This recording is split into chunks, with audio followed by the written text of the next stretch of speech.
Welcome दोस्तों नवीन Pandey anchor के साथ नवीन पांडे के ब्लॉग में आज हैं आप सभी का स्वागत। आज मैं अभी इस समय नैनीताल बस स्टेशन पर हूं और जो आज की जर्नी है, जो आज का विज़िट है वो घोड़ाखाल टेम्पल का है।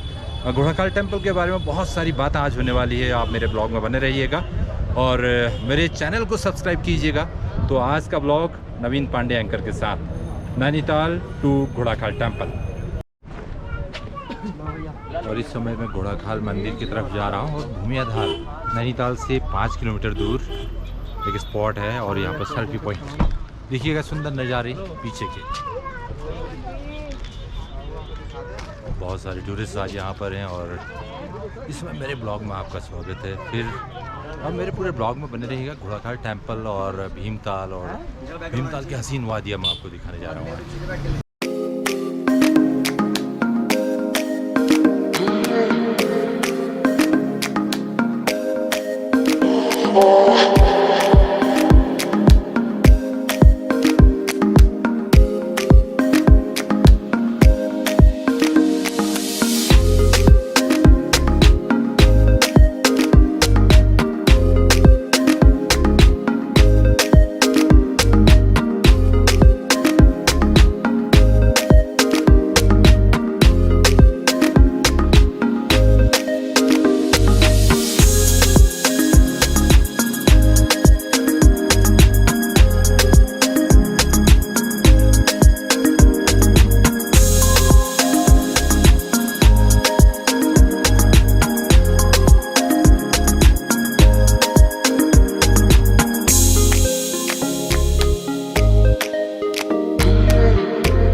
दोस्तों अब मैं घोड़ाखाल मंदिर के पास पहुंच गया हूं और घोड़ाखाल मंदिर जहां पर शुरू होता है उसके पास ही कई दुकानें हैं यहाँ पर जो पूजा सामग्री विक्रय करते हैं। देखिए कितनी सुंदर घंटियां हैं और प्रसाद वितरण सामग्री, देखिए कितनी सुंदर टोकरियां सजी हुई हैं। और पवित्र घोड़ाखाल मंदिर में अब हम प्रवेश कर चुके हैं दोस्तों। और देखिएगा कि किस तरह से आज सावन का पवित्र महीना है और इस सावन के पवित्र महीने में जो शिव शंकर को समर्पित महीना है और इस महीने में जब हम गोलू देवता के दर्शन करते हैं तो जो हमारी मनोकामना हो तो निश्चित रूप से पूरी होती है। और आज देखिए कई सारे श्रद्धालुजन यहाँ पर मंदिर की तरफ अग्रसर हो रहे हैं। और दोस्तों इस समय मैं घोड़ाखाल मंदिर के समीप हूँ और ये ऐसा पॉइंट जहाँ पर जूते उतारना बहुत ज़रूरी है और इस पॉइंट से आगे जाना है तो आपको जूते उतार कर ही जाना होगा। बिल्कुल मंदिर के समीप हम पहुँच चुके हैं और श्रद्धालुजन कई श्रद्धालुजन आज यहाँ पर पहुँच चुके हैं। और दोस्तों बिल्कुल मंदिर के भीतर मैं पहुँच चुका हूँ और देखिएगा जो घोड़ाखाल गुरु देवता का मंदिर है वो कितना सुंदर बना हुआ है। असंख्य घंटियाँ इस बात का द्योतक कि इस मंदिर में जो भी श्रद्धालु आता है तो अपने नाम की घंटी चढ़ाता है और घंटी चढ़ाने के साथ साथ वो एक चुनरी भी यहाँ पर बांध के जाता है। मैं ज़रूर दिखाना चाहूँगा कि किस तरह से चुनरियाँ बांधी गई हैं, चुनरियाँ किस तरह से बांधी गई देखिए। और जो भी श्रद्धालुजन यहाँ पर आते हैं चुनरी बांधने के पीछे उनका एक मकसद होता है कि वो अगर इस गांठ लगा दें तो जो भी उनके मन में मनोकामना होती है वो तभी इस गांठ को आकर खोलेंगे कि जब उनकी मनोकामना पूर्ण होगी। और ये चुनरी भी इसीलिए बांधी गई है। और देश और विदेश से जो भी श्रद्धालुजन भक्तजन आते हैं तो वो यहाँ पर एक घंटी चढ़ाते हैं। जो घंटियाँ आप देख रहे हैं अपार घंटियाँ यहाँ पर चढ़ी हुई हैं। कोई बड़ी घंटा चढ़ा रहा है, कोई छोटी घंटी चढ़ा रहा है और कोई उससे भी छोटी चढ़ा रहा है और कोई बड़ी घंटियाँ। अब बड़े घंटियों की तरफ मैं दिखाना चाहूँगा तो असंख्य बड़ी घंटियाँ यहाँ पर लगी हुई हैं। देखिएगा कितनी सारी घंटियाँ यहाँ पर हैं मंदिर में घोड़ाखाल गुरु देवता के। और जो बड़ी घंटे हैं और जो छोटे घंटे हैं उनका समूह सा लगा हुआ है। ये देखिएगा कितनी सारी घंटियाँ यहाँ पर लगी हुई हैं। और पीछे को अगर दूर आप देखें तो देखिएगा जहाँ भी आपकी नज़र जाती है बिल्कुल घंटियाँ ही घंटियाँ यहाँ पर हैं।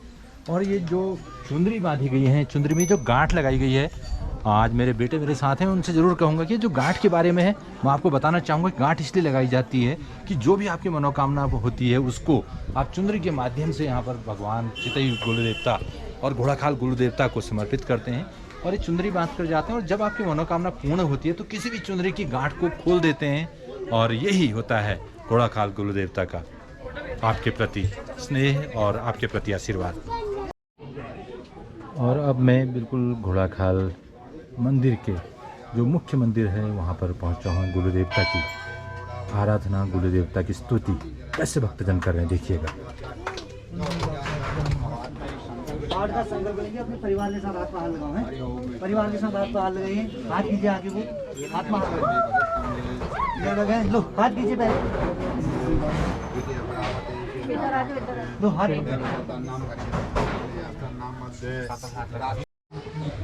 और इस समय मैं घोड़ाखाल गुलजू के मुख्य मंदिर पर हूँ और पुजारी श्री रमेश चंद्र जोशी जी जो यहाँ पर अभी विराजमान हैं, वो बताएंगे आपको कि घोड़ाखाल गुलजू महाराज की क्या महिमा है और किस तरह से ये दुखों का हरण करते हैं और मनोकामना किस तरह से पूर्ण करते हैं। आदरणीय जोशी जी से मैं सीधे आपको लिए चलूँगा।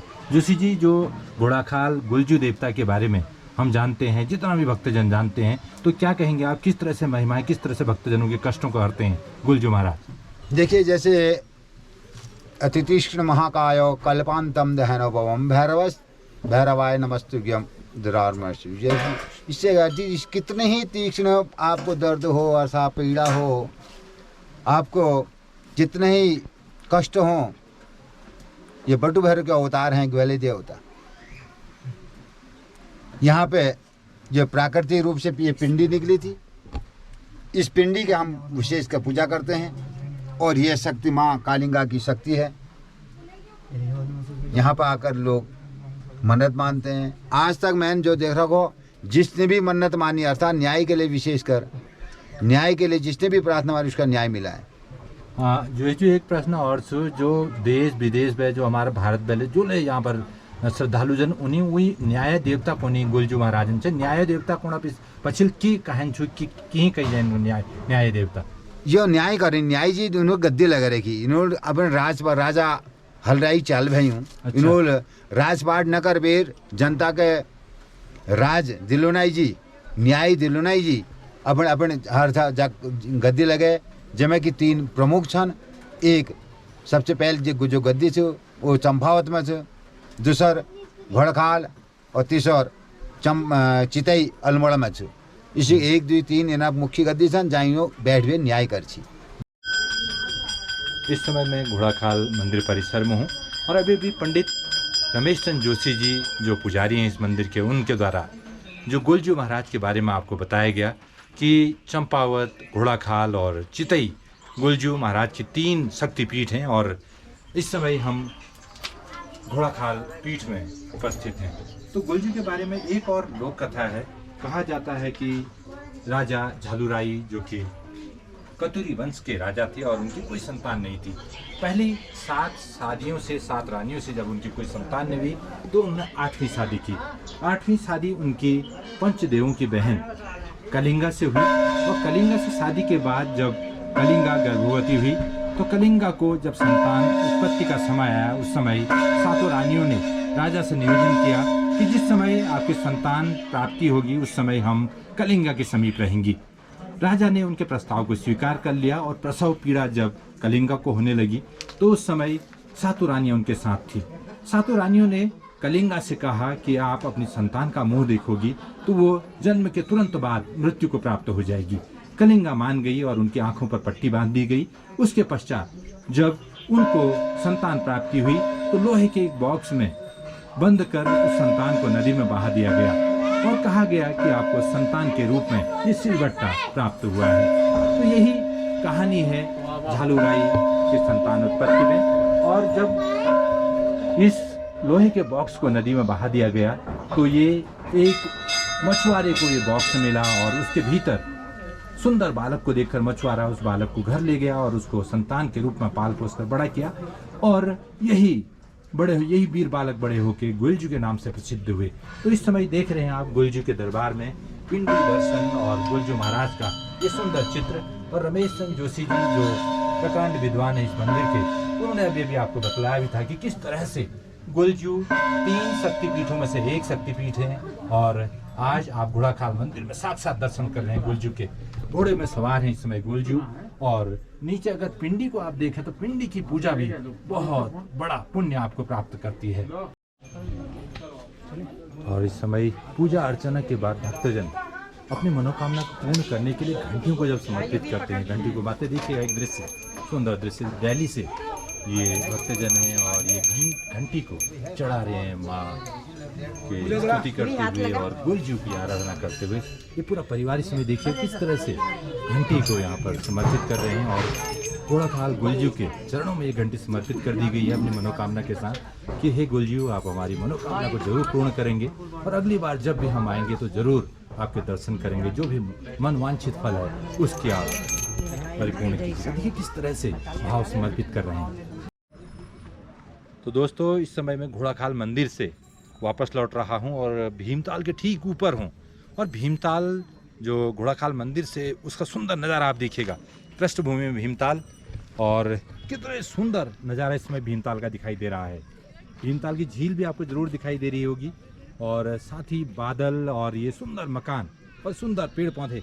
बिल्कुल देखिए कितनी सुंदर दृश्य इस समय आपको दिखाई दे रहा है और ये सुंदर नज़ारे प्रकृति के साथ साथ घोड़ाखाल के दर्शन आपको हो रहे होंगे। तो बहुत अद्भुत नज़ारे इसमें मैं आपको दिखाना चाहूँगा।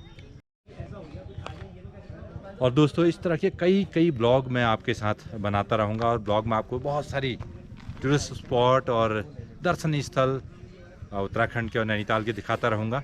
तो मेरे ब्लॉग में बने रहिएगा और मेरे चैनल को ज़रूर सब्सक्राइब कीजिएगा और मेरे वीडियो को आखिर तक ज़रूर देखिएगा। Okay, till then, good bye.